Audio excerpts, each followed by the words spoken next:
At best, the way I dress can be used as a means to self-express. But even then, it should never be used to judge me for your acceptance test. Because one day, you might see me in Tim's and a hoodie like one of them thugs you knew who would not stay in school. Another day, I'll be rocking a mariachi sombrero or a cowboy hat like one of them Spanish dudes. You might also see me wearing a Jamaican beanie with a tie on or a clip-on with an attitude.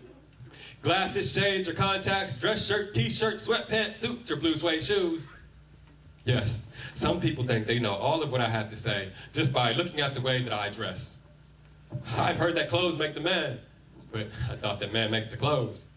But nevertheless, I adjust my thread count so that you are impressed. And I'm getting tired of submitting myself to this type of stress. I'd rather wear what I feel like, putting on my best clothes when I feel my worst, and putting on my worst clothes when I feel my best. But somehow I come to feel like you'd rather see me walking around town 24/7 wearing brand new shoes that never get ran down. Oh, and a sweater vest. As if this would make my words worth any more or any less. As if the words written in my book had anything to do with how I look today when I wrote it 2 years ago. And it was just this morning, a few hours ago, that I got up and decided how to dress. And still nobody has told me yet what difference I can make just by pointing to the name embroidered on my suit jacket lining.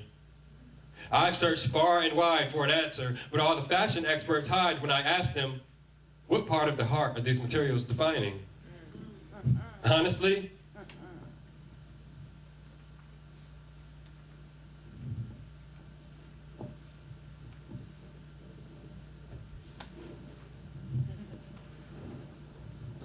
I'd rather wear bummy clothes to my book signings.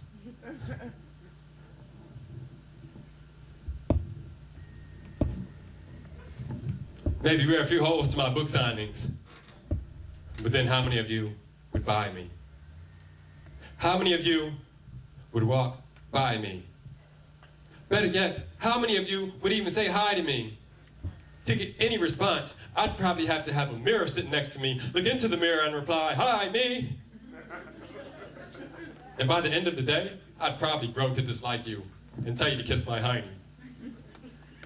And instead of you and your situation being my first concern, I spend this poem and the next 3 poems trying to put it all behind me. And no matter how important my purpose or how life-saving my word is, I'd end up feeling worthless and tiny. Looking up into the sky, asking my Father, God, why me?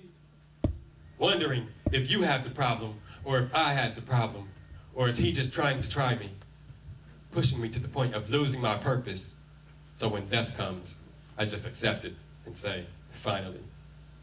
And I'd probably request to be the worst dressed, curled up in a beat-up casket with no suit and no tie on so that you can love me for the memories and for what's inside of me, which happens to be the only part that is able to come to the sky with me. So as I'm finishing this thought, I can't help but wonder how many of you would be able to fly with me? The dress code of a fly guy.